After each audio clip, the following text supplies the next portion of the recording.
Gadewch ni weddio. Diolch ni I ti o Dduw am y fraint unwaith eto cael dod ger dy fron. Ni'n cyflwyno'n hamser I ddofal di ac yn gofyn I ti bresynoli dy hun yn harwain ni yn ein haddoliad. Tyr di'n plith. Ni'n gofyn hyn oll trwy enw ac heiddiant yn harglwydd Iesu Grist. Amen. Croeso'n gwasanaeth ar ôl yr oedfa fe fydd na luniaeth ysgafn drws nesaf yn y neuadd. Chyd goffa fod wythnos y gynhadledd yn cychwyn fori.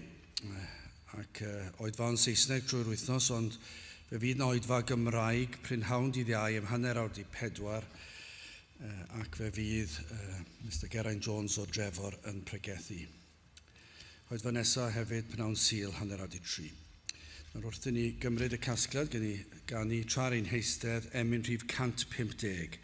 Fy Iesu yw fy niw, fy mrawd am prynwr yw. 150.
Darlleniad o'r salmau, Salm 119, ac yn darllen o adnod 9 hyd 16.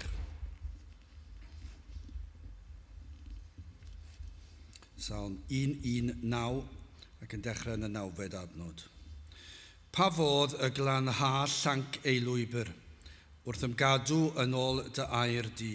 Am holl galon ydd geisiais, na ad I mi gyfeiliorni o ddiwrth orchmynion, cuddiais dy madroddion yn fy nghalon, fel na ffechwn I dderbyn, ti arglwydd wyt fendigedig, disg mi dy ddeddfau, am gwefusau y treithais holl farnedigaethau dy enau.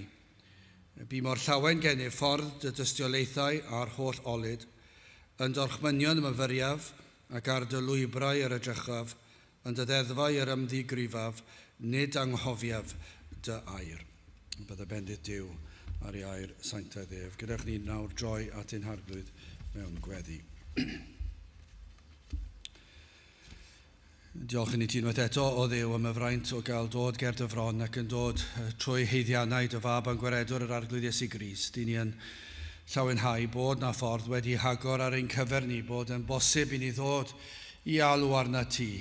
O Dduw, I ni yn diolch am yr hyder a'r cydernid sydd gennym. Mi'n bod yn dod trwy rheiddiannau, trwy weithredoedd, trwy fywyd am arwolaeth ac atgyfodiad yr arglwydd Iesu Grist. Ac nid oes na graig fwy cadarn o Dduw. I ni yn gallu dod ata ti yn gwybod am y cydernid hynny sydd gennym ni, bod yn sicr o'r gwrandawiad hyd yn oed yn nawr, ein crwydro, ein methiannau, ni'n gwybod y fod yn dad arnom, ac felly o Dduw yn galw arna ti i edrych arnom fel dy blant ac i drigyrhau o'r newydd wrthym i ddod lawr ein plith, gad i ni brofi dy fod yma, gad i bob un o'n ni hallu tystio i'r ffaith dy fod ti yma gyda ni, a'r rhai sydd yn gwrando o Dduw, a bydde di hefyd gyda hwythau, a bydd bob un ohonom yn gwybod rhywbeth am y cyffyrddiad hynny oddi wrth y ti. Ni'n gweddio Dduw a bydde di yn dod ac yn delio ni yn ôl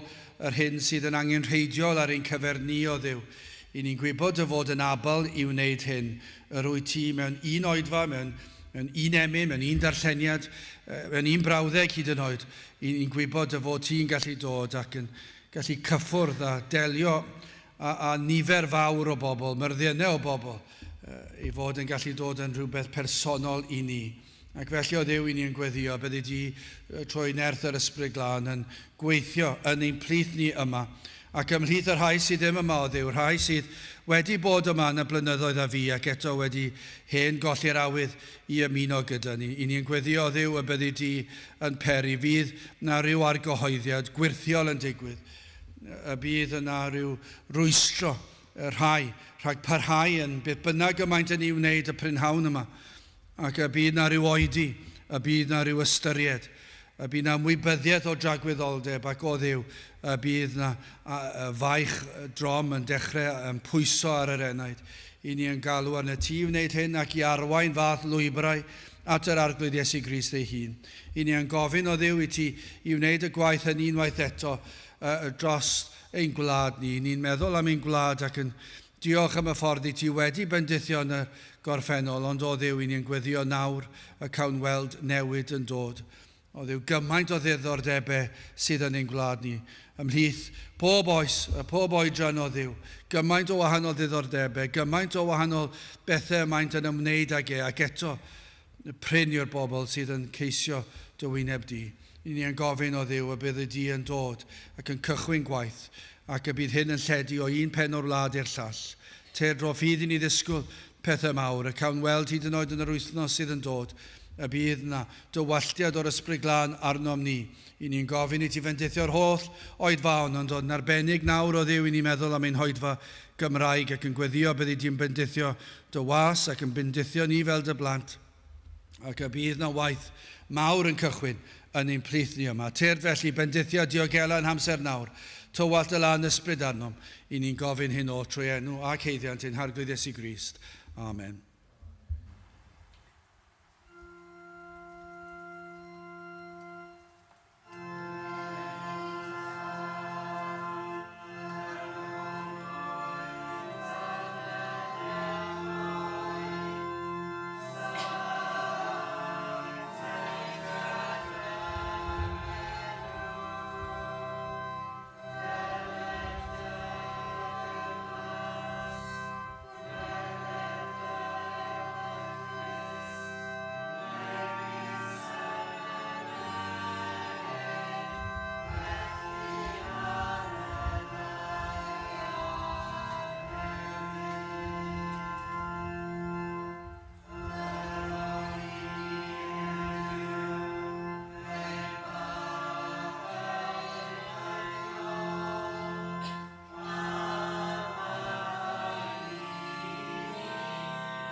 Gadewch ni ganu Rhif 330. Dyw tyr dath saint o dan y ne o eithar dwyrain bell i'r de, i fod yn dlawd, i fod yn un, yn ddedwydd ynot ti dy hun. 330 yn ei sefyll i'w chanu.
Byddwn testyn o'r salmau, Salm 119 a'r 9fed adnod. Salm 119 ac yn darllen o'r 9fed adnod. Pa fodd y glanha llanc ei lwybr wrth ymgadw yn ôl dy air di.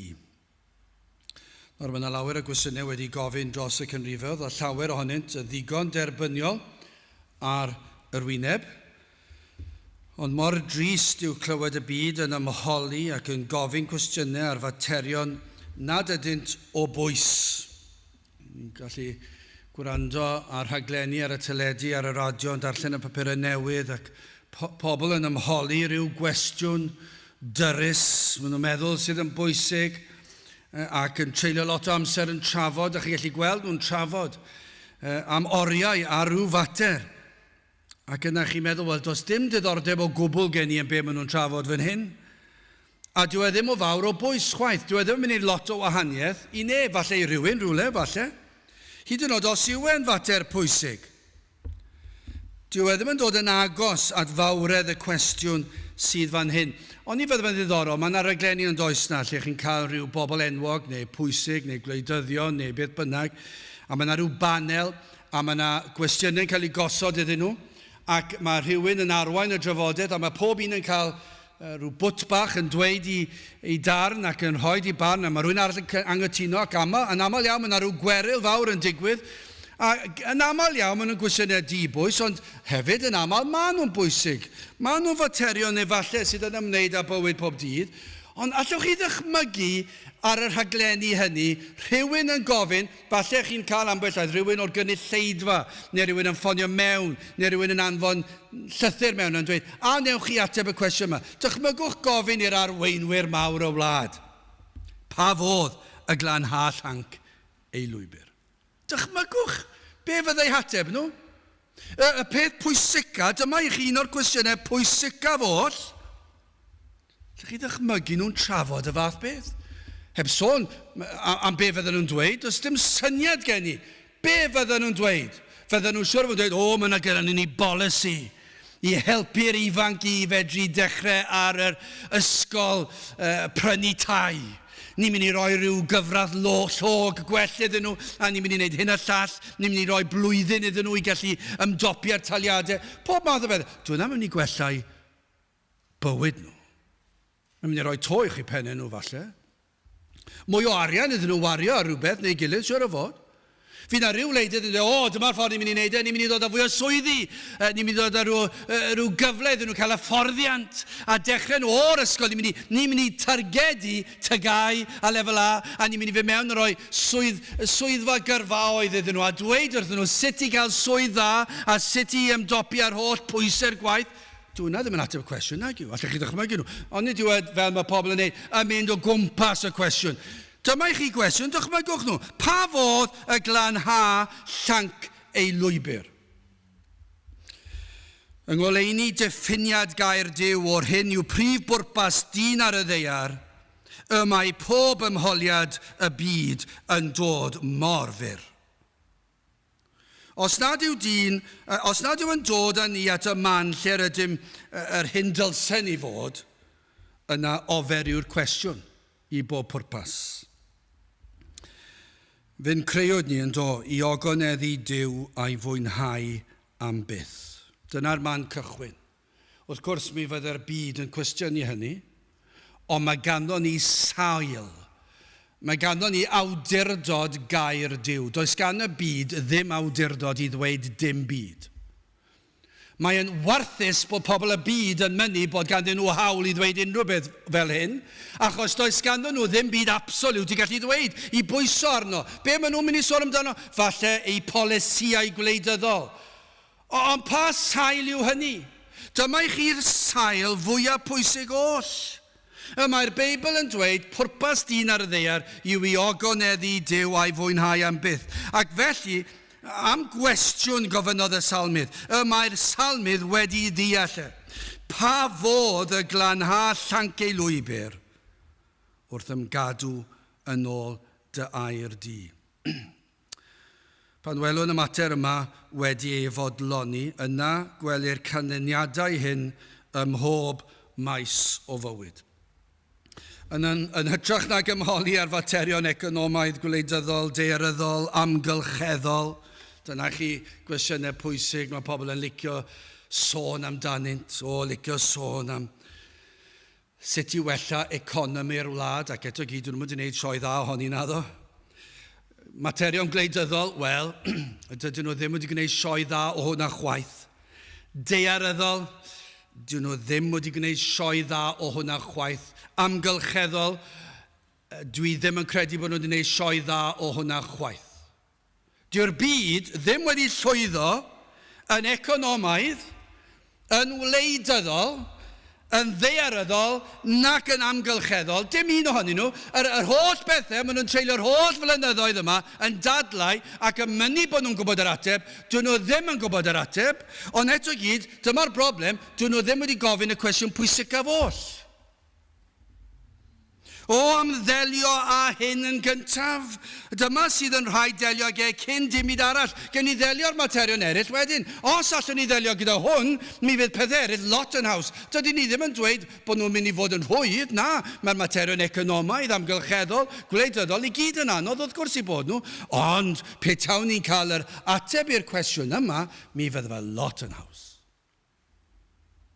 Wel, yn gyntaf, hoffwn ni edrych ar cwestiwn holl bwysig. Yn ail, yr unig ateb, Dim ond un ateb sydd ac yn olaf cyngor angenrheidiol. Wel, yn gyntaf, cwestiwn holl bwysig. Dyma chi'r cwestiwn. Pa fodd y glanha llanc ei lwybr? Hynny yw, sut gall person ifanc?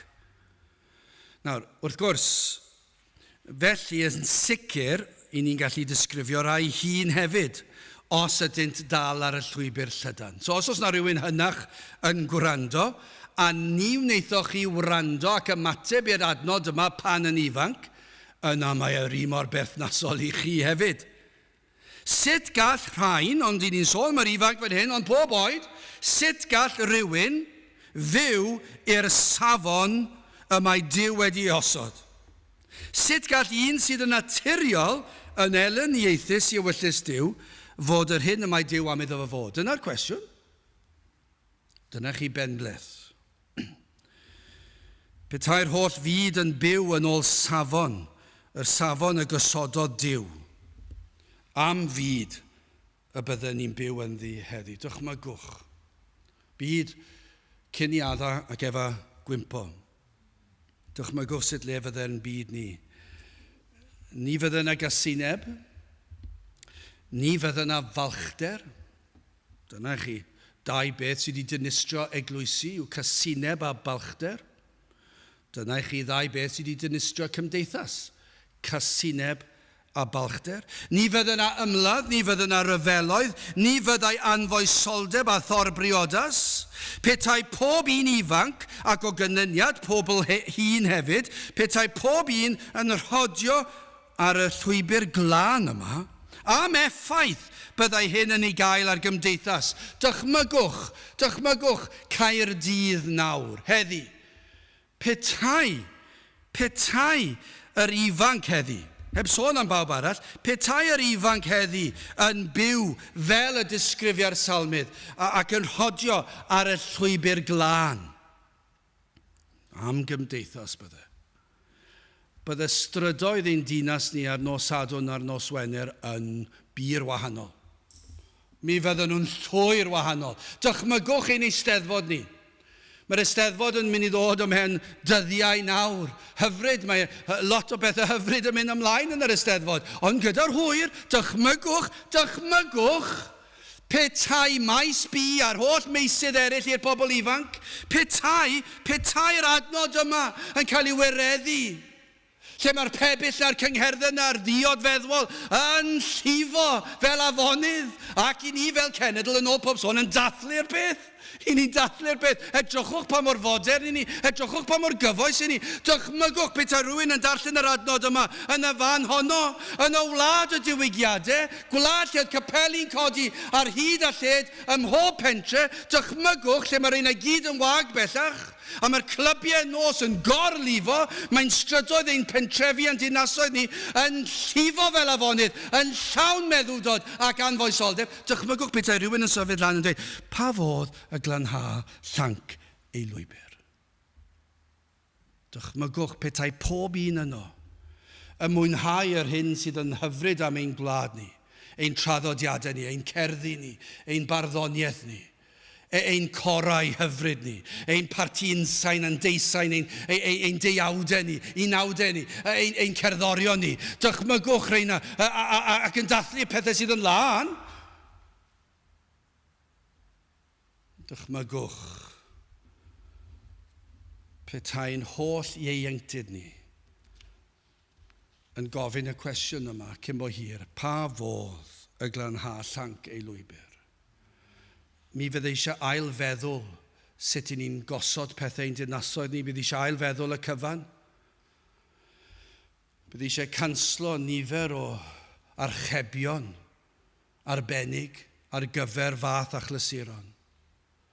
Dychmygwch, fydd eisiau gofyn i bentrefi oes rhywun yn gwybod ble mae goriad y capel lleol.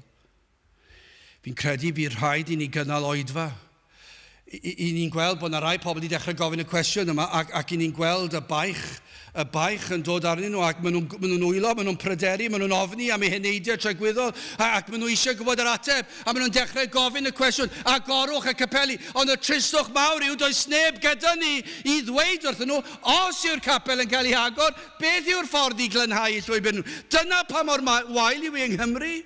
Does pryn neb yn fodlon dweud wrth bobl. Fydd y mwyafrif o bobl crefyddol yn dweud, wel, tria hwn o tria llall a cario ymlaen. Sdim ots beth i'n neud.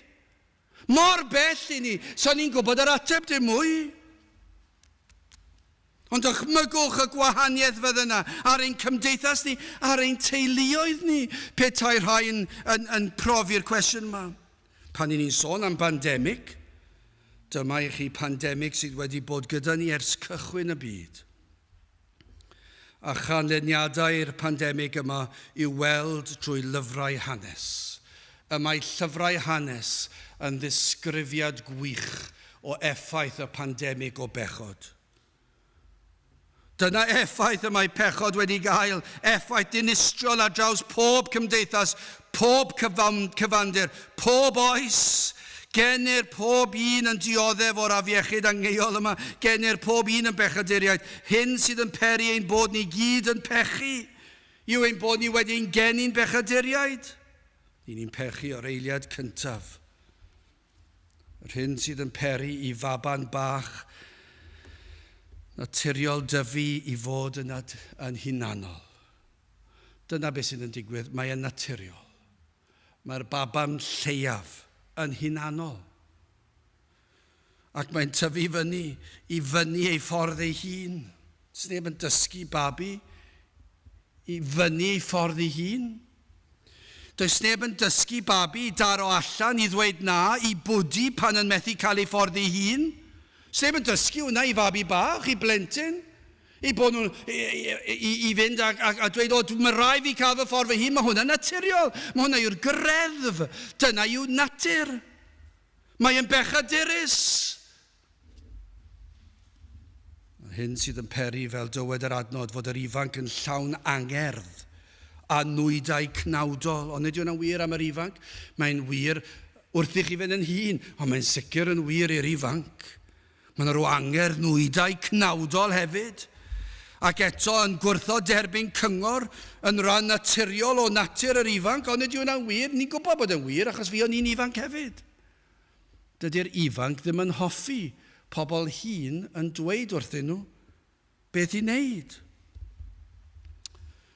Mae'r ifanc heb y wybodaeth sydd gan lawer ac yn sicr heb brofiad bywyd.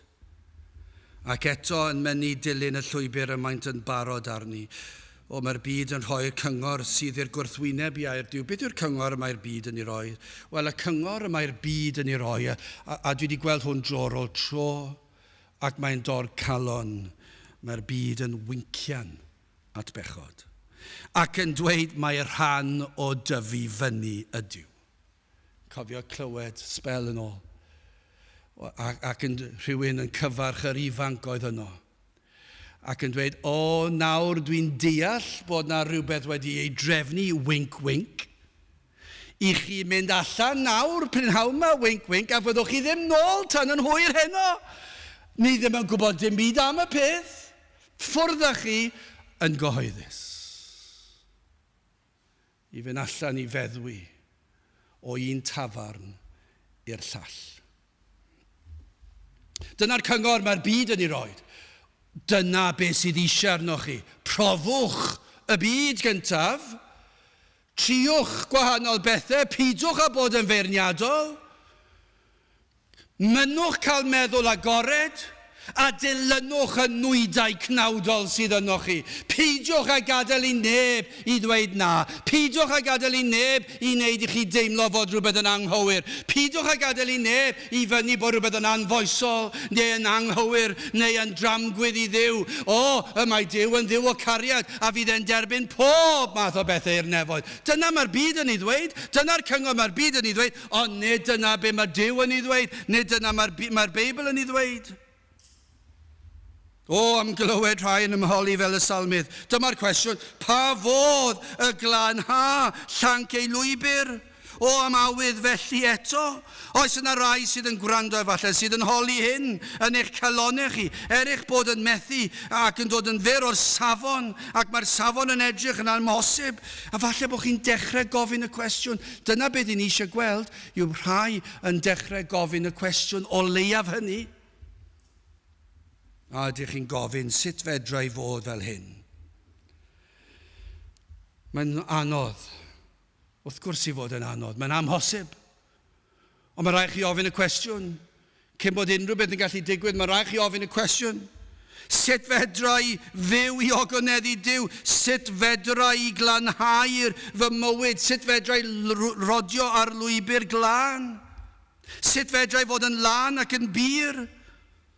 O, does dim lle gwell i fod nag i alw ar Dduw am arweiniad. Dyna be mae salmydd yn dangos fan hyn. O, byddai'r rhai trwy waith yr ysbryd glân yn ymholi felly. Dyna'n gweddi ni ar y cychwyn. Yw, y bydd yr ysbryd glân yn peri fod na rai o leiaf yn gofyn y cwestiwn. Ac yn dechrau ystyried. O, na fyddai'n gwlad fach ni'n waith eto. Yn dechrau ymholi. Ac yn dechrau poeni am y peth, dydy fy mywyd i ddim yn iawn. Falle rhai hun sydd yn gwrando, ac falle'n sylweddoli fod blynyddoedd wedi mynd heibio, a bod nhw wedi arbrofi, a bod nhw wedi wneud hyn a'r llall, a ni ddylsant fod wedi, ac yn dechrau meddwl sut fedra i lanhau fy llwybr. Wel, yn ail, yr unig ateb, pa fodd y glanha llanc ei lwybr wrth ymgadw yn ôl dy air di am frwydr, am anawsterau sydd yn y byd. Mae yn frwydr drifflig, mae yn frwydr yn erbyn y cnawd, y byd ac yn erbyn Satan. Ni'n gwybod, mae'r holl frwydrau yna'n anodd yn diwe. I'r unigolyn, mae yn frwydr yn erbyn y cnawd, fi fy hunan. Y chwantau yma, y nwydau cnawdol, maen nhw gyd yno, mae'n broblem. Y byd, y temptasiynau sydd yn y byd, mae'n anodd, mae'n frwydr, ac yna Satan ei hun. Mae'n anodd i'r ifanc, ond yn ein hoes ni, does pryn un o'r genhedlaeth nesaf, yr henoed, yn ein cymdeithas wedi dilyn y cyngor chwaith, ar unrhyw adeg o'i bywydau. Ond nid oes na genedlaethau wedi mynd heibio bellach, lle nad ydynt wedi gofyn y cwestiwn. Dyn nhw ddim wedi ymholi. Yn eu harddegau ddim yn holi, yn eu hugeiniau, 30, 40, 50, rhaid i cyrraedd i 60, 70, 80, 90, heb holi'r cwestiwn. Mae'n ofnadw yn diwe. O, mae'n gymaint o temptasiynau i gadw pobl ar y llwybr llydan. Ond yma mae'r salmydd yn rhoi yr ateb i ni. Yr ateb yng ngair Duw. Oes yna rhai ifanc, unrhyw un sydd yn dechrau gofyn y cwestiwn yma, yn dechrau meddwl, sut ydw i fod i fyw, a sut ydw i fod i farw hefyd? Dyna chi gwestiynau. A ydw i yn barod i adael byd amser a chamu i dragwyddoldeb? Am gwestiynau holl bwysig, am faterion hanfodol, a ydych chi wedi dechrau meddwl?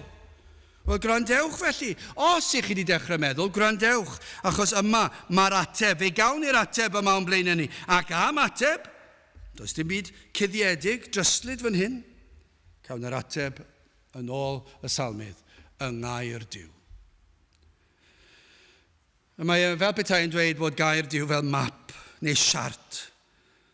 Dyna beth sydd yma, i ddangos y ffordd, i arwain, i ffwrdd o beryglon. Dyna yw e hefyd, mae'n arwain y ffordd i rywle, ond hefyd i ffwrdd o beryglon. Mae fel llongwr sydd yn gorfod dilyn y siart y map, i ddangos ble mae'r peryglon, a sut gall gyrraedd pen ei daith yn ddiogel. Ond nid yw yn anodd, i mwyafrif ohono ni, a fi'n un ohonyn nhw, dwi wedi clywed am hwn, ond dwi ddim â unrhyw brofiad o'r peth, ond i longwr yn dod mewn i'r harbwr, dwi e ddim mor rhwydd a arwain trwy'n y cwch neu'r llong yn syth. Chos os yw e'n gwch mawr yn aml iawn, mae yna rhyw fanciau tywod a mwd yn does, mae yna dywod yn bob man. A mae fel mynydd o dan y môr, a chi ddim yn gwybod bod yna, achos mae'r môr yn edrych yn fflat. Mae'n edrych yn saff. Mae'r un fath, y pobl ifanc yn hoffi yn yr haf, neidio i'r môr oddi ar creigiau, ond ddim yn gwybod beth sydd o dan y dŵr. Efallai modfeddu o dan y dŵr fod yna graig, clogwyn, cerig. Ac maen nhw'n neidio uchder, a maen nhw'n cael eu lladd a'i brifo. Mae yna beryglon o dan y dŵr. Ac mae angen ar y llongwr fap siart i ddangos ac i atgoffa fe. Ble mae'r peryglon? Ddim yn gallu weld e, achos mae'r môr yn edrych fel môr, mae'n edrych fel dŵr fflat. Ond o dan mae yna beryglon, a dyna be mae'n dweud fan hyn. Felly yw gair Duw. Y mae e fel map yn dangos y ffordd at y nefoedd, at Grist, yng ngair Duw cawn y cyfan. Dychmygwch ar un o'r rhaglenni trafod yma. Petai na rhywun yn gofyn y cwestiwn, pwysicaf oll. Dychmygwch beth ni'n dweud, mae'r ateb yn sicr ganddo ni. Mae e yng ngair Duw. Mae e yno. Mae e yng ngair Duw, mae e yn y Beibl.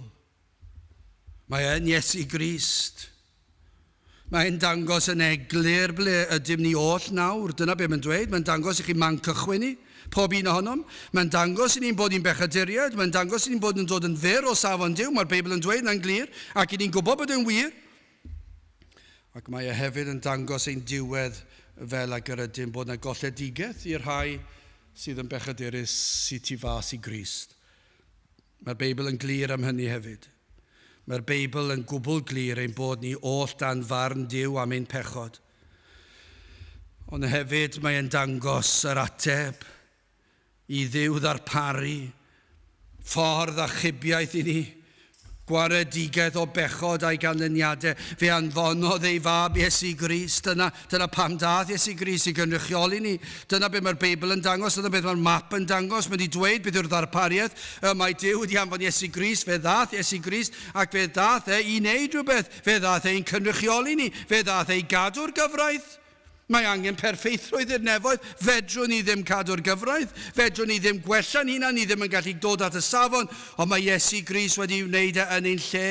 Fe fodlonodd tad ein mwyn.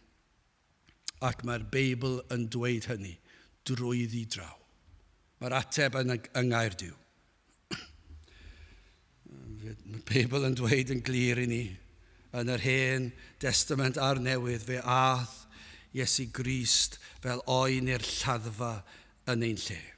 Fe ath e'r groes a'i ddwylo pur ar led, ac yno fe lifodd ei waed allan ohono, a gosodwyd arno ein pechodau ni, a thywallodd y tad ei ddigofaint ar ei fab yn lle tywall ei ddigofaint arno ni. Dyna'r efengil.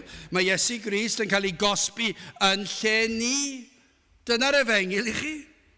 Mae gair Duw o'r dechrau i'r diwedd yn dangos hyn yn glir. Mae'n dangos y ffordd. Mae'n pwyntio at y groes. Dyna beth mae'n dweud. Mae'r Beibl yn dweud, pa fodd y glanhad llanc ei lwybr? Wel, yr ateb yw, wrth ymgadw yn ôl dy air. Beth yw dy air? Mae dy air yn gweiddi allan y groes. Dyna'r ateb, Iesu Grist. Mae'n gwbl glir. O Genesis hyd at Guddiad. Ateb ein problem yw Crist. A be mae'n dweud yw, fe yw'r unig ateb. Does dim ateb arall. Does dim ateb arall. Mae'n ddigon syml. Yr ateb i'r cwestiwn yma, a'r cwestiwn byddai'n trawsnewid y byd. Bydde fe'n trawsnewid bywyd unigolyn. Mi fydde fe'n trawsnewid wedyn bywyd y teulu. Mi fydde fe'n trawsnewid wedyn i bywyd cymdeithas a gwledydd y byd. A dyma'r ateb yw'r groes. Iesu Grist, mae'n ddigon clir, mae'r Beibl yn dweud wrthyn ni. Mae'r salmydd wedi ddeall e. Yr ateb un problemau ni yw Iesu Grist. Wel, yn olaf, yn drydydd cyngor angenrheidiol.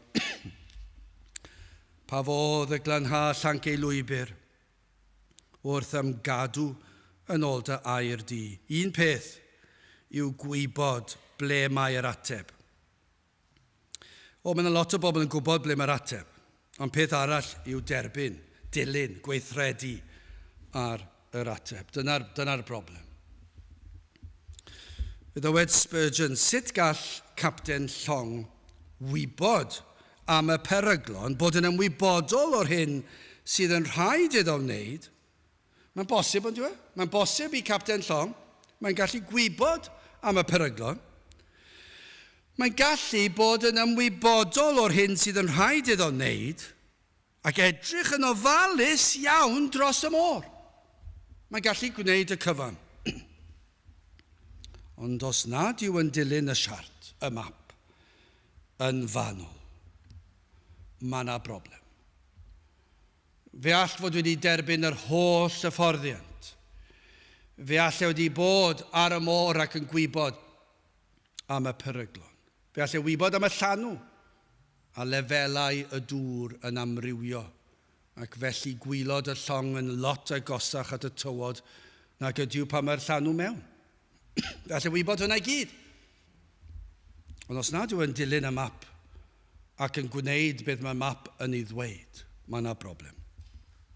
Fe all ei arwain at ddistryw. Fe all brofi llongddrylliad. Wel, mae wir hefyd dyw e sawl enaid. Ond nid oes na sawl un yn llawn bwriadau da sydd yn anwybyddu y materion pwysicaf oll yn dilyn gair Duw, ond nid yn llwyr. Efallai yn dilyn agwedd yn unig. Ond nid ni wedi gweld lot o bobl yn gwneud hynny. Maen nhw'n dilyn gair Duw i raddau. Falle agwedd ohoni maen nhw'n hoffi. Yn draddodiadol, dwi'n credu beth fydde hynny yw'r elfen allanol. Dod i'r capel. Gwisgo'n bwrpasol. Rhoed i'r achos yn y casgliad. Helpu'r tlawd, trydydd byd. Rhoi amser i weithio i elusen. Ac yn gwneud pethau da yma i gyd. Ond maen nhw gyd yn bethau gall unrhyw un wneud, ac maen nhw gyd yn bethau da, os ddim yn cwestiwn i hynny, ond maen nhw'n bethau allanol, gweledol, i ni'n gallu ymfalchio ynddynt, ac i ni'n dilyn rhywbeth, ond dyw e ddim yn dilyn gair Duw yn fanwl. Mae yna rhyw ymgyffred, rhyw ddealltwriaeth bach yna. Mae yna rhyw gydnabyddiaeth o rhywbeth am air Duw a chrefydd. Falle'n defnyddio'r termau. Lle chi ddylchymygu un yn dilyn falle map trysor, falle fel darlun arall. Yn ymdrechu i ddilyn y map trysor, a fan hyn falle byddwch chi'n gweld rwy'n wir yn ymdrechu, petai rwy'n rhoi map trysor i chi, weddol sicr mi fydde pobl yn ei ddilyn yn fanwl, ond dychmygwch chi bod yna dudalen o gyfarwyddiadau. A bod chi'n dilyn yn dweud 20 cam ymlaen. Trowch i'r chwith, 5 cam, 2 gam yn ôl, 1 i'r dde, 30 ymlaen, ac yn ymlaen, ac yn y blaen, ac yn ymlaen. Ond dychmygwch chi petai chi'n cymryd 1 tro anghywir. 1 chwith, 1 dde, 1 cam, beth bynnag yw e, 1 rhan o'r cyfarwyddyd yn anghywir. Un peth sy'n sicr, chi ddim yn mynd i ddod o hyd i'r trysor. Fyddwch chi ddim yn agos i'r trysor. A dyna beth ni'n sôn fan hyn. Y mae gair Duw mor bwysig. Y mae'r ffordd at y groes mor bwysig. Ac eto i gyd yw pobl ddim yn canolbwyntio, ddim yn gwrando, ddim yn troi at air Duw. Ac maen nhw'n dod yn fyr o'r trysor, ond yn waith a hynny, nid yn unig ddim yn dod o hyd y trysor. I ni'n gweld fan hyn fe ddaw o dan condemniad. Mae'n waith na colli'r trysor. Mae'n agosp hefyd am fethu. Oherwydd doeddech chi ddim yn canolbwyntio, doeddech chi ddim yn wir yn ceisio, doeddech chi ddim wedi rhoi eich holl feddwl, doeddech chi ddim yn ceisio gyda'ch holl galon. Ceir pwyslais gan y salmydd fan hyn, mae'n dweud, o ymgadw at air Duw. Beth yw'r ateb? Pa fodd y glanhau llanc ei lwybr, a'r ateb yw wrth ymgadw yn ôl dy air di. Mae'n un peth allan ni fod wedi darllen yr adnod yma, pa fodd y glanhau llanc ei lwybr wrth air Duw. Ie, mae hwnna'n wir hefyd, ond mae yna air pwysig wrth ymgadw yn ôl dy air. O, mae angen cadw dilyn i'r manylun lleiaf.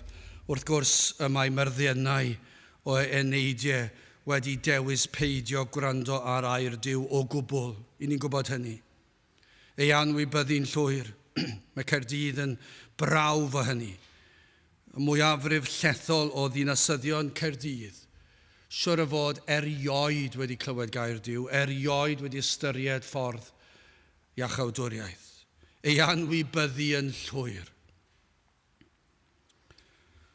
Ond mae yna rhai yn anwybodus fel rheini, a gwrthod unrhyw ymholiad bach a ddawatynt, hwnna'n wir. Ond mae yna rhai yn ymwybodol o air Duw, ei magu efallai o dan gliw gair Duw, ond yna yn dewis troi cefn, yn dewis gwrthod, a dilyn llwybr o'i gwneithuriad ei hunan, yn dilyn y dorf efallai, ond nid yw hwnna hefyd yn wir. Mae cymdeithas yn llawn o'r carfannau yma. Rhai sydd yn gwrthod llwyr unrhyw beth i wneud â air Duw. Rhai sydd wedi clywed gair Duw, ond wedi dewis gwrthod, ond hefyd rhai sydd ddim yn dilyn yn fanwl, ac yn grefyddol ac yn dod mor fyr, mor agos ac eto mor fyr. O, mor drist yw hyn, mae mor ofnadw, mor bell o gyngor y salmydd. Ond nid yw yn dorcalonus pan fod Cymru, efallai chi wedi gweld, ni wedi clywed dros y blynyddoedd, efallai'n lleihau, ond mae dal yn digwydd, pan mae Cymru'n chwarae yn y stadiwm ac yn morio canu. Mae'r dorf yn anferth a llawer ohonyn nhw ifanc ac yn canu nid wy'n gofyn bywyd moethus. Air y byd neu berlau man.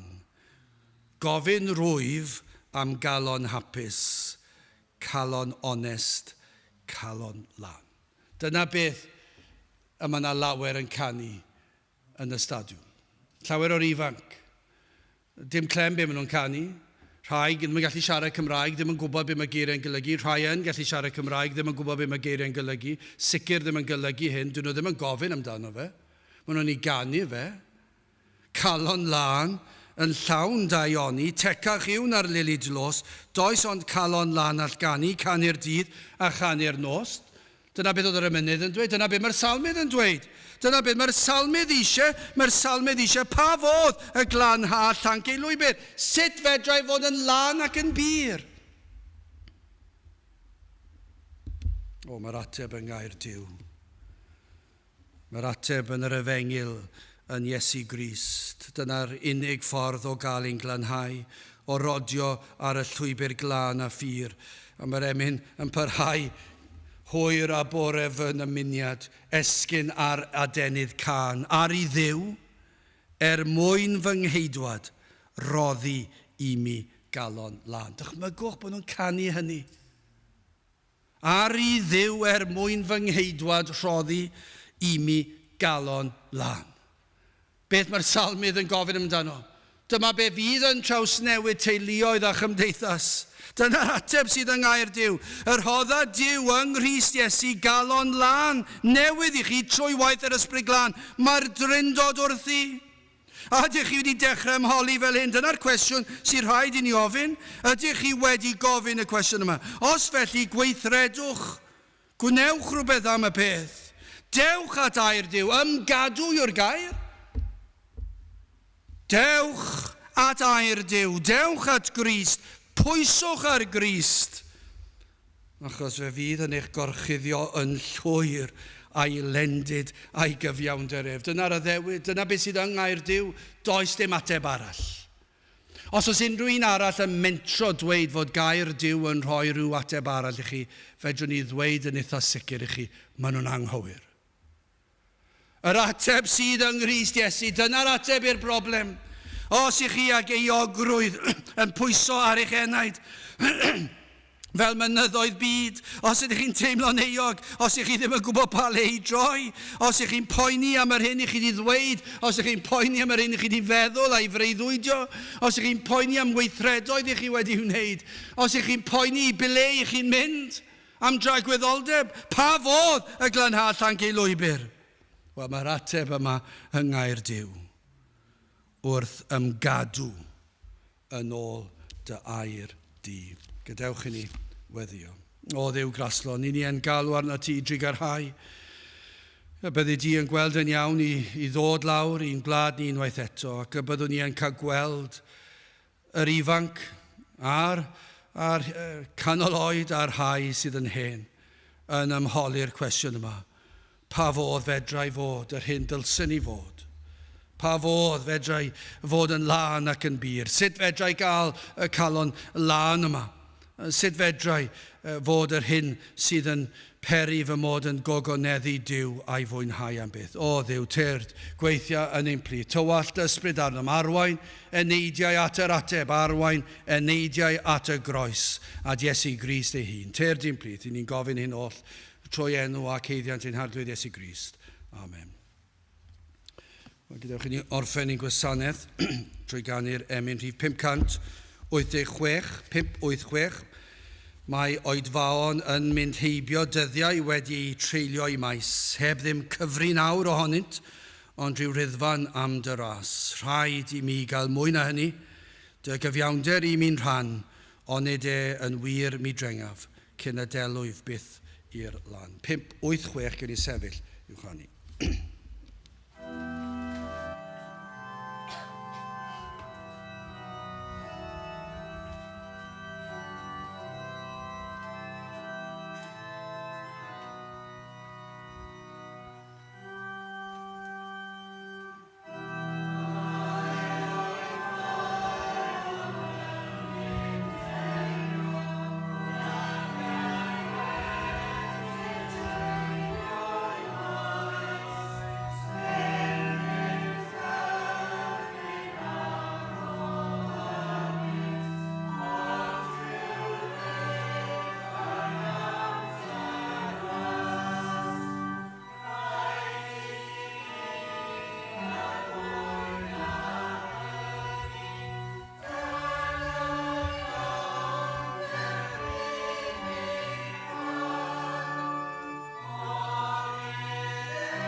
A nawr bydd wedi ras ein harglwydd Iesu Grist a chariad Duw a chymdeithas yr ysbryd glân fod gyda chwi oll hyd byth.